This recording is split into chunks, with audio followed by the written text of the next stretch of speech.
Ambassador, thank you for being here with us today. Again, that's becoming a nice tradition. Дуже дякую за запрошення. Thank you very much for this another opportunity to talk to you and to our Ukrainian viewers and the Ukrainian public. Well, a lot to discuss, of course, amid the recent visit of your president here in Ukraine. So, the Polish presidency of the EU is now coming to an end.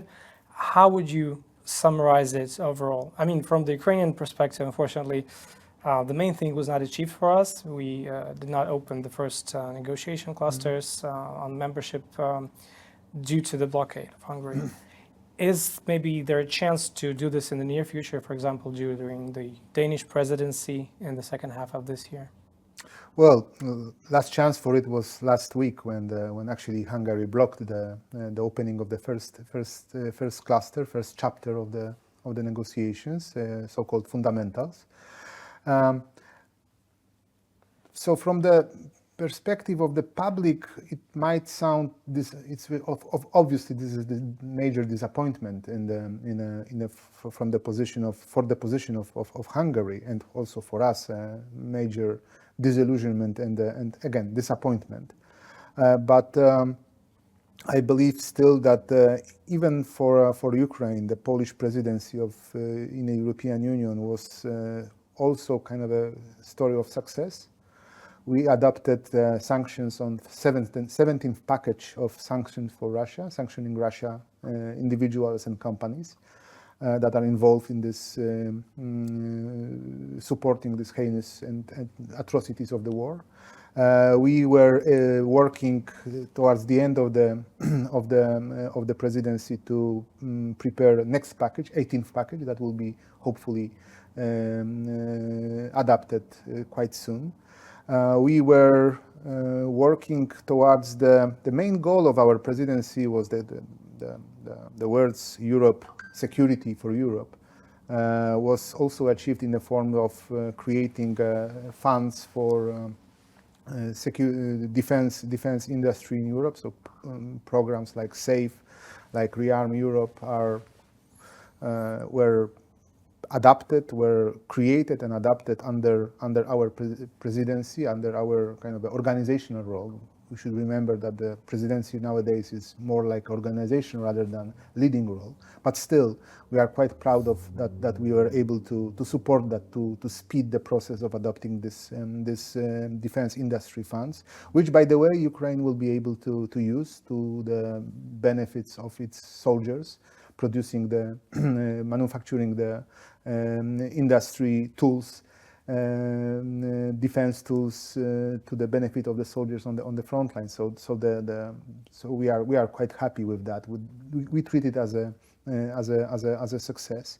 There were many programs involving a little bit far further from Ukraine, like energy programs, Repower Europe, also adopted during the presidency.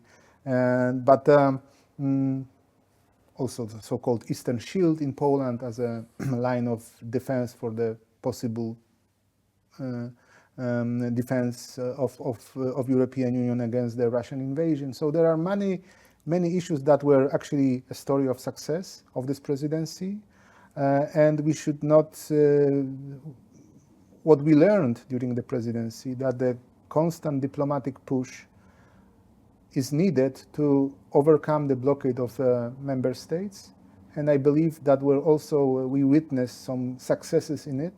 Other member states were also kind of distant from the importance of the war in the Central Europe that Russia started, and we were able to convince them to support many programs inside the European Union. So it was a good diplomatic exercise, good diplomatic effort on our part to strengthen Europe, to strengthen European Union, and to prepare a good fundament, good basis for our successors, Danish presidency, that will be able to utilize this diplomatic effort to the benefit of the first of the European Union, and second to the benefit of Ukraine.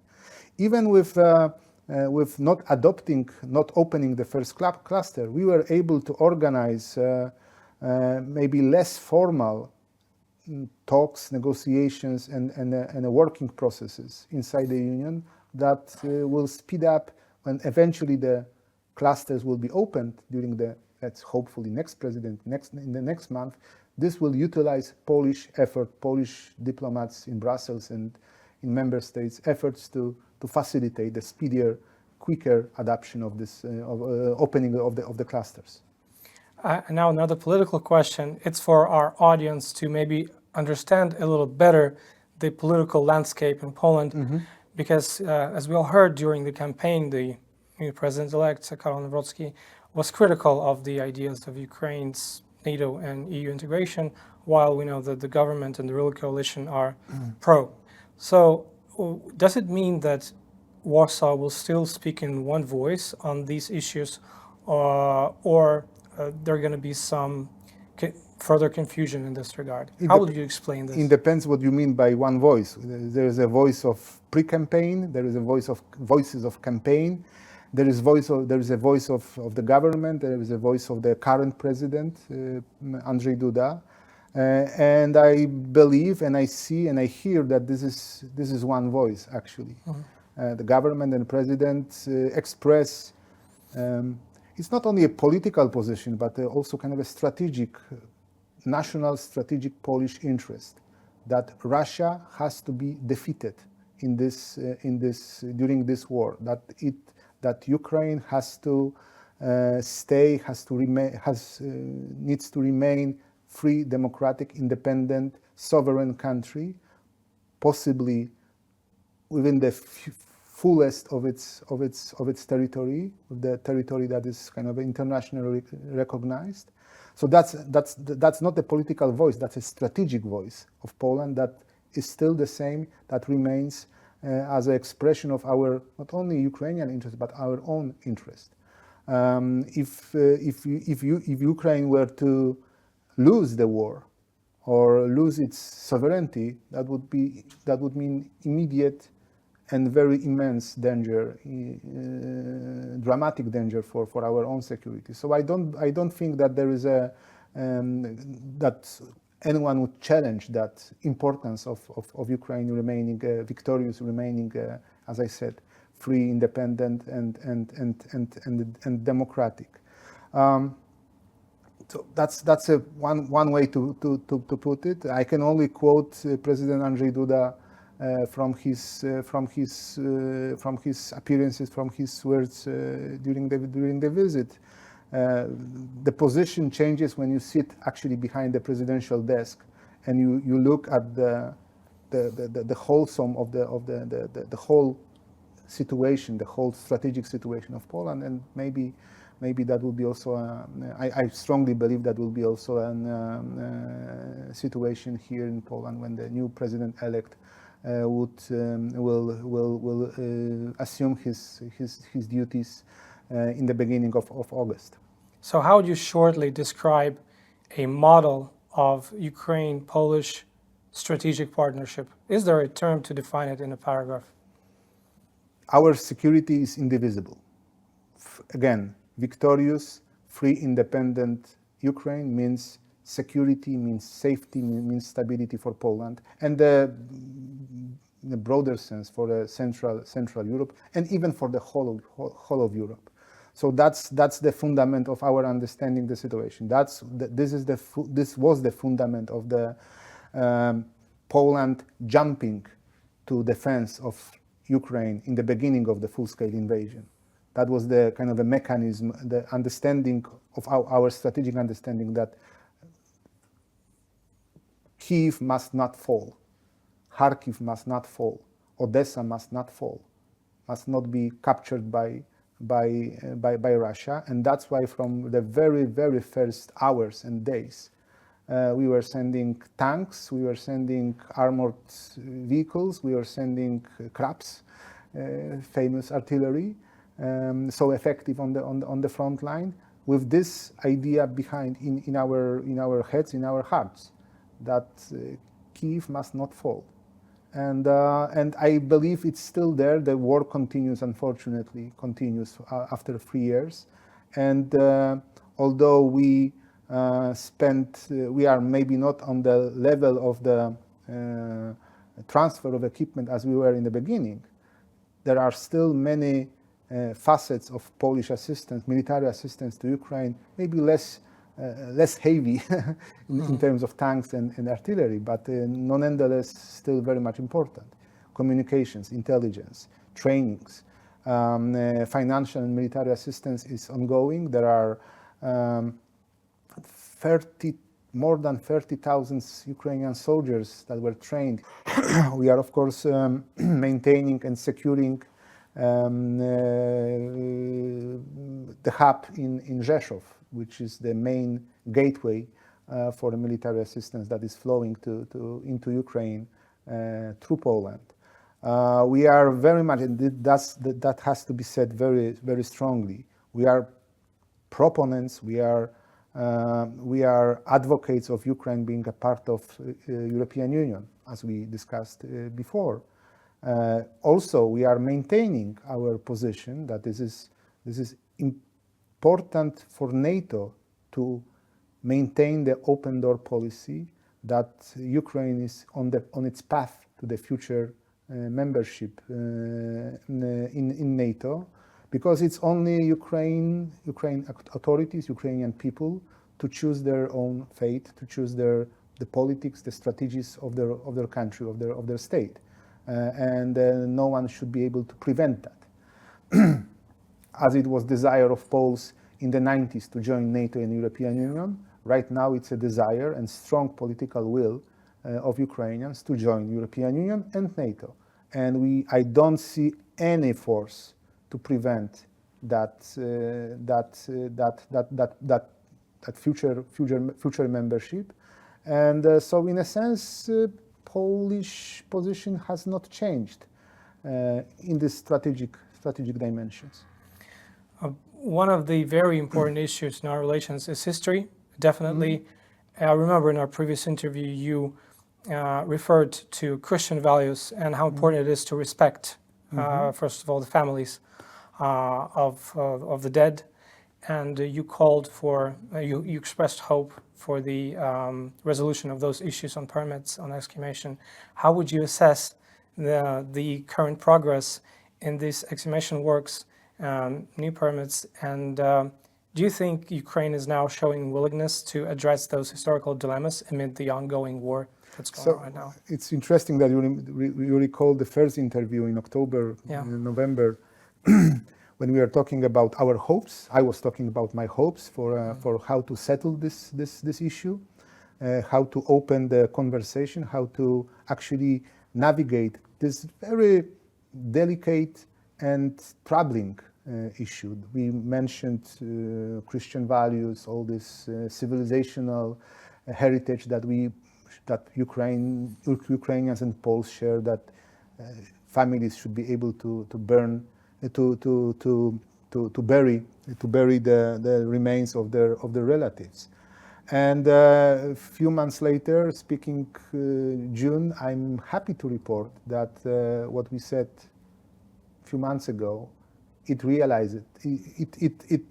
materialized over last few months. We started the exhumations in one of the villages, by the way, not existing anymore, Późniki in Tarnopilska Oblast.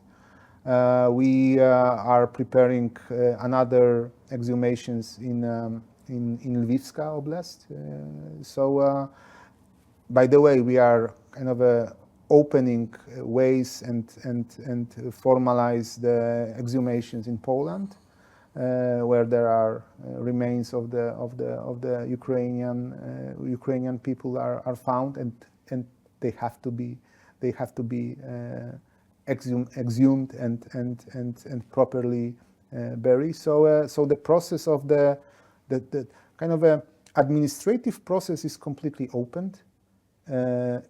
The talks between our experts, historians, politicians that are part of the so-called Polish-Ukrainian working group are very open.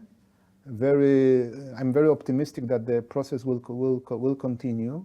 Again, we were able to refrain to to stay out of the political atmosphere that is surrounding this issue. So there are no dramatic announcements, dramatic opinions, dramatic findings, but rather official bureaucratic even process that actually is a base for how the whole issue should be addressed. Let's deal with the remains. That's the position that Ukrainians and Poland share. Let's deal with the remains. Let's deal with the exhumations, and of course maintain historic discussion. From time to time, there are news that sometimes bothers Ukrainians, sometimes something bothers Poles in this discussion. But it's kind of a normal, given our common history, so to say. But again, it's very much important that the bureaucratic process, as I call it, continues and will continue, because there is a great sympathy on both sides to actually achieve the another breakthroughs, as we achieved already in Puzhniki and other places. Speaking of public opinions, we have been observing, it's not only in Poland but across Europe, that to a certain extent the public support for the very idea of backing Ukraine in this war, helping it financially, militarily, as well as supporting it on its path to NATO and the EU, is waning a little bit. But it's a steady trend, and there's a two-parter, two questions here. Why do you think, what is the main reason behind this trend, and how can we together mitigate it to try to reverse things? In a sense, I'm sorry to give maybe kind of a blunt or not really answer to that, and the answer is not that much exciting as maybe you would expect. But life normalizes. Even the worst and most exciting and most dramatic events. The beginning of the war was such a dramatic and exciting event, with the refugees flowing into Poland, into Europe, but into Poland, and there was this huge humanitarian effort, again, exciting effort. I mean, people were putting all of their emotions, their hearts in it, and we already know the pictures of kids, women,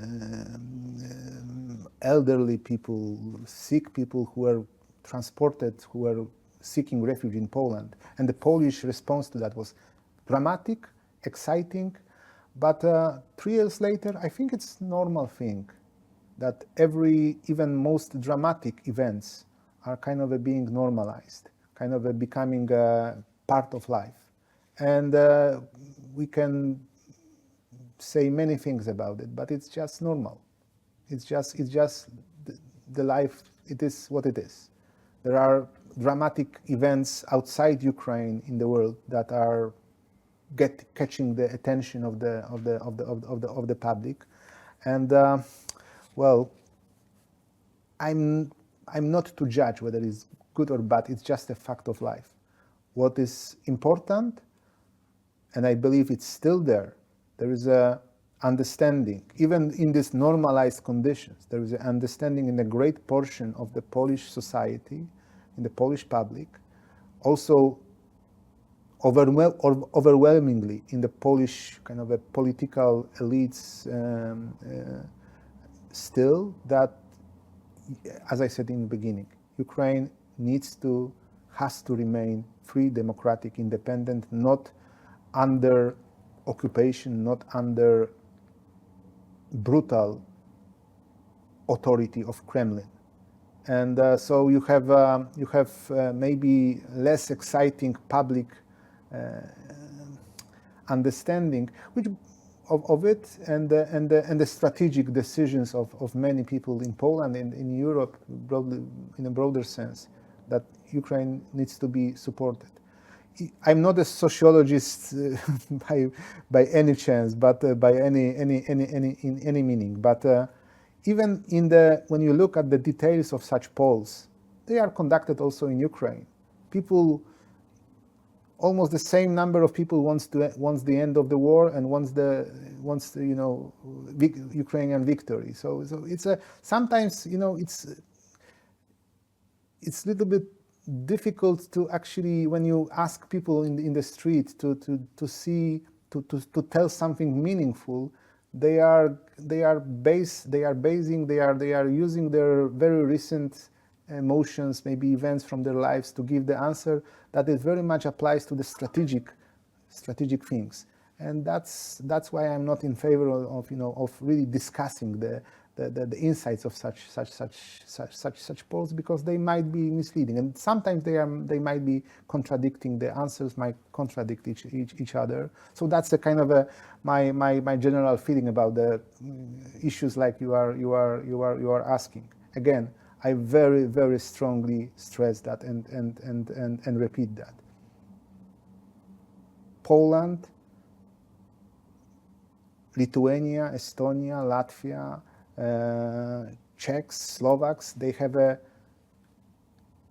very bad memory of Russian occupation in our history, and Russia, Kremlin looms large over our history, over the last 300-400 years of our history, and it's the emotion that is connected with that is really bad in our national psyche, and this still exists, and the images from Ukraine, stories from Ukraine, actually strengthen this image.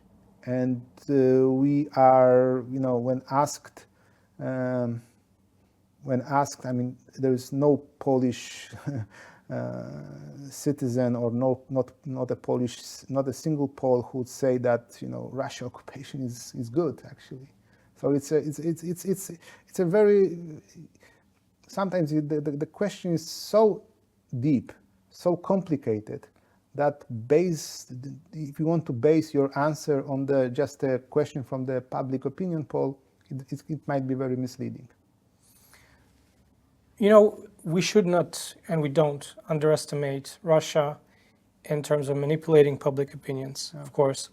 And I do realize that they understand, if Poland and Ukraine stand together, if the peoples of Poland and Ukraine stand together, it will be really hard to fight this joint might. So how is the situation now with Russian attempts in Poland? You're probably in touch with your colleagues in the country, in terms of Russian attempts to pit us against each other, to incite some sort of provocations. Is there any coordination ongoing between, the media authority, the authorities working in the information space in Poland and Ukraine, to fight, to first to locate, then to maybe fight, or somehow maybe deter these attempts? That's a very good question, connected with the previous one regarding the public opinion in Poland and how Russia could influence that. So we had I have a fantastic example of how it can be answered both by Poland and Ukraine.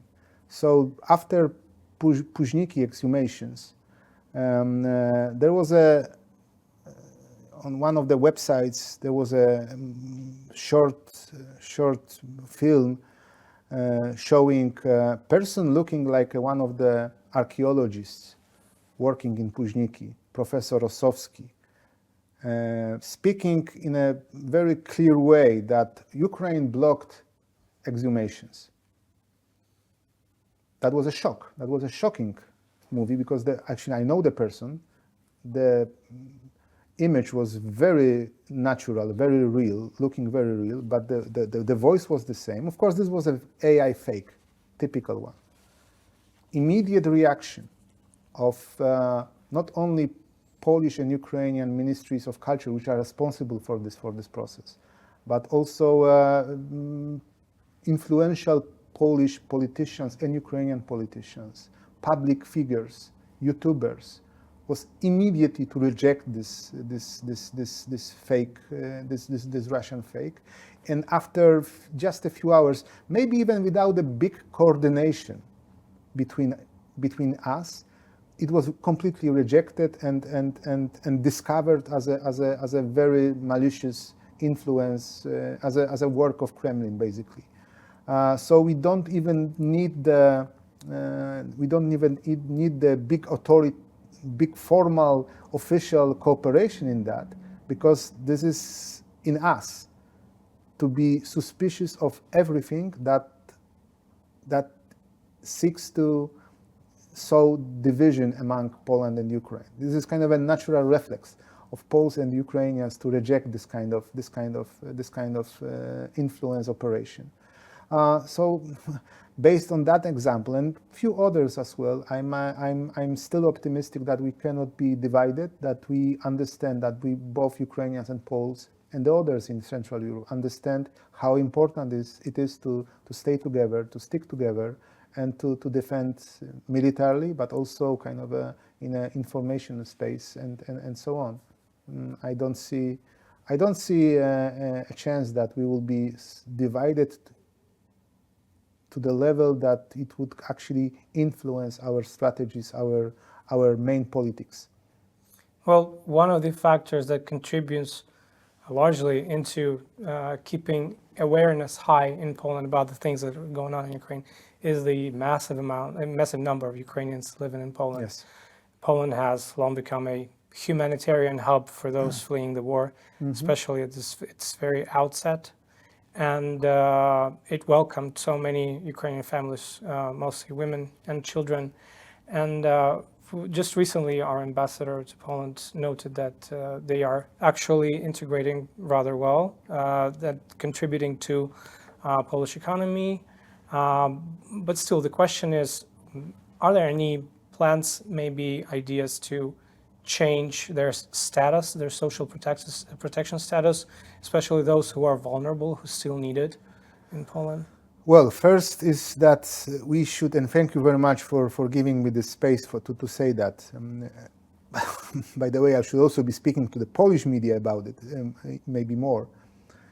Between 2008 2019, 13% of Polish GDP was kind of created by Ukrainians living before the full-scale invasion, living as members of our communities, as a business people, working force, and so on, so on. So it was an economic impact that the Ukrainian minority made in Poland since the full-scale invasion. Since the 2022, our GDP grew by the growth of the 2.7% of the GDP growth. We kind of could ascribe to Ukrainians, to Ukrainian refugees working. 80% of them are having normal work, paying taxes, and so on, so on. So this is the solid economic data that supports the thesis that Ukrainians are part of the society, very valuable, very important part of the society, and they should be treated as such. And they should be treated as also as members of the society that are privileged to have a normal security kind of a network, allowances that are applicable to the other people living in Poland, to Poles in a general sense. As far as I know, there are, of course, and I believe we talked about it before as well. There are, as in every normal country, the social policies are subject to tweaking, to normalizing, to making it more efficient, but in a sense that it's not a dramatic change. And I don't think that will be any dramatic change, particularly for Ukrainians living in Poland. They are still being treated as refugees that needed support, especially, as you said, the vulnerable ones, and they are still allowed to the social services that are allowed to be given to Polish citizens. So it's I don't think there is and I'm sure quite that there are no dramatic changes on the horizon, except for minor changes which are kind of a normal in social politics, social policies in every country of the European Union. Yeah, I had to ask that because most of our viewers and our audience in Poland, they would like to know if there's anything on the horizon. Now let's go back to the assistance, the immense assistance that Poland is providing to Ukraine. I wanted to talk about cooperation. Let's not say assistance, let's talk about cooperation, especially in the defense industry. Can you comment on anything particular that you see as most promising area for such cooperation? Maybe you have some success stories to share. Well, most of it are probably classified, so the military cooperation is most probably classified. But let me tell you this. I think Ukraine is not the taker. It's not only taking the military assistance, humanitarian assistance, political, financial assistance, and so on. So it's not only a taker, it's also a giver. It can also be a source of innovation, technologies, military sciences, scientific developments, doctrines, and so on, so on. So this is the area which are, when you treat Ukraine as such, as a giver of these things, of these values I mentioned, all possible cooperation is all cooperation, of course, is possible. On the kind of I can share the details that we have a very good, I mean really good scientific cooperation between the proper relevant institutions, military institutions that are dealing with the researching military technologies, our own and also trophyjne, captured Russian equipment. So this is something that we are actually doing, and I'm very happy that we are doing that, because this is very important also for parts of the brilliant Ukrainian technology is based on this cooperation, with Polish engineers, with Ukrainian and Polish engineers working together to develop new ways of hitting Russians. So that's very good. I'm still working, I mean, we are still working on something major, some strategic cooperation project on particular types of equipment that would really not only be useful during this war, but could be seen as a kind of anchors that are connecting Ukraine to Poland to Ukraine, but in a broader sense, Ukraine to European Union. I cannot go into details right now, but there are such ways to cooperate in a big sense, in a bigger sense than because our ambitions are great. Your ambitions are obvious. Polish ambitions of being important military player of this part of the world are also obvious, and we are working quite hard to achieve that, to do it in partnership, because it's very effective, it's cheaper, it's based on the actual war experience, and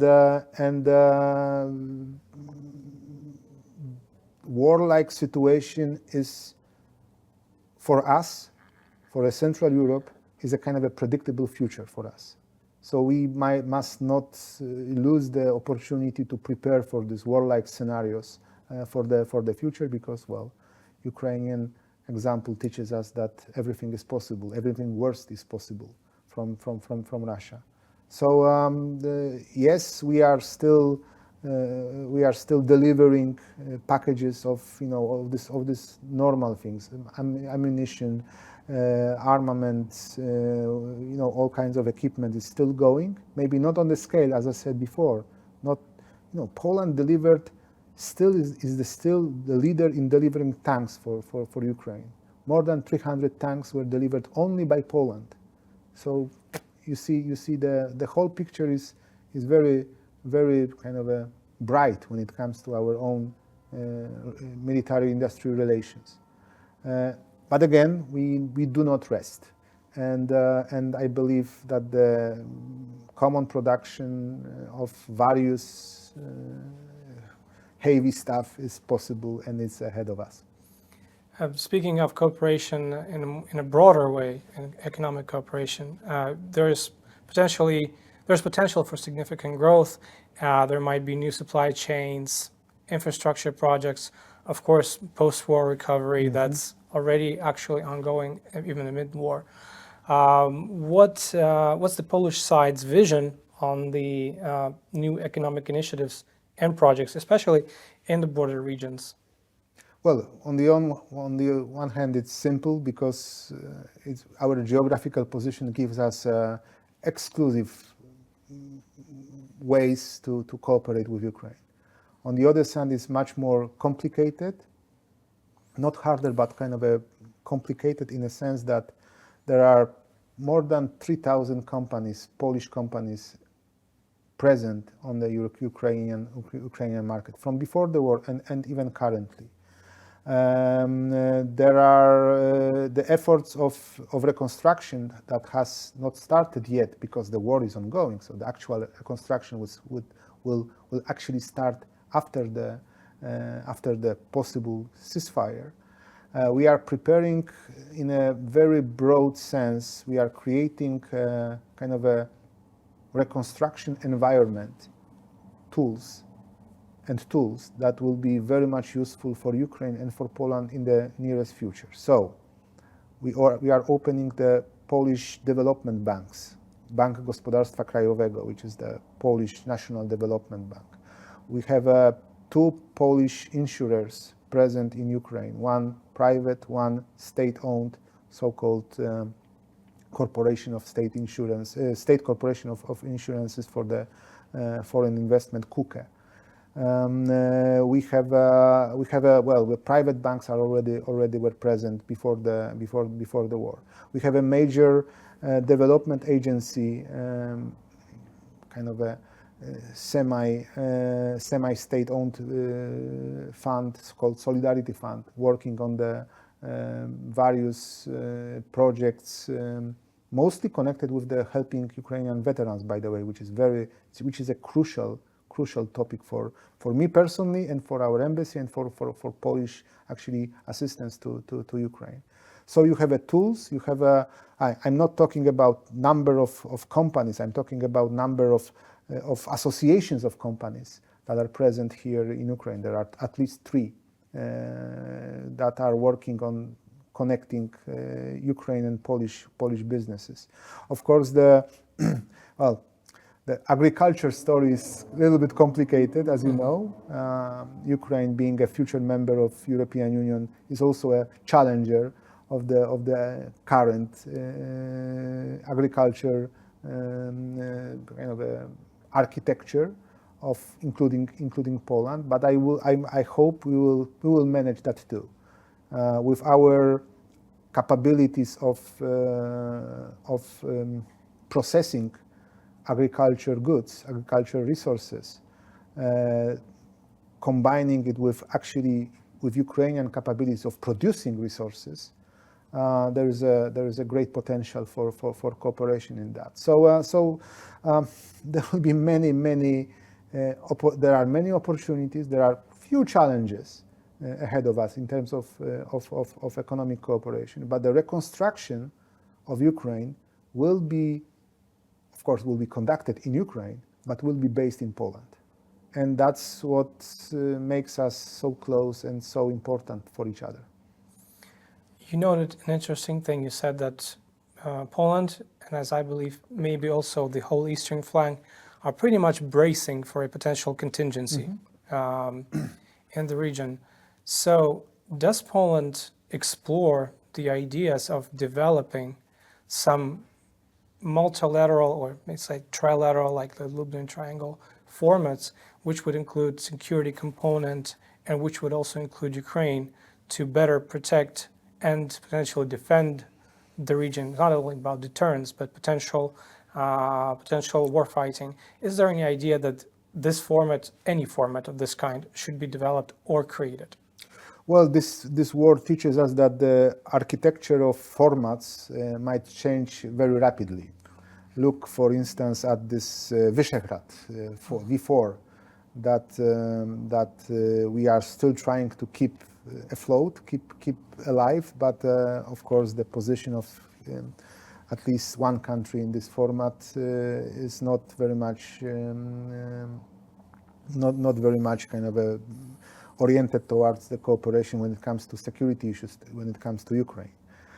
So we see the kind of diminishing of the positions of one format, but the explosion of different formats that kind of reflect the new thinking of the security of Europe. So you have the Scandinavian format, Baltic format, actually most important one being the restoration of Weimar Triangle, sometimes called Weimar Triangle Plus, meaning Poland, France, Germany, plus UK, plus Italy, the kind of major players in terms of military potential.